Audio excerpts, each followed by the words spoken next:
అంటే పైగా కంచిలో ఉన్నటువంటి శివలింగం యోగలింగం. దాన్ని శంకర భగవత్పాదాచార్యుల వారు కైలాసం నుంచి తీసుకొచ్చినటువంటి 5 లింగములలో ఒక లింగం ఇప్పటికీ కంచి పీఠంలో పూజింపబడుతుంది. ఆ లింగాన్ని పూజించేటటువంటి పీఠాధిపతి అయినటువంటి సన్యాసి వివాహము లేకుండా బాల్యము నుంచే సన్యసించిన వాడై ఉండాలి. కంచి పీఠానికి అదో నియమం ఉంది. అందుకని 9 కాలముల యందు కూడా పూజ చేస్తుండేవారు, 6 కాలముల యందు పూజ చేస్తుండేవారు.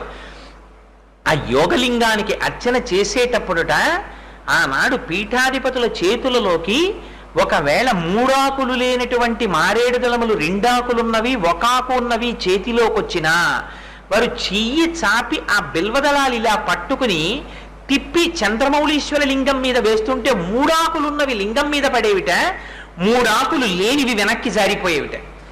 అసలు ఆ చంద్రమౌళీశ్వరారాధన చూడడానికి కొన్ని వేల మంది వెళ్ళి చూసేవారు.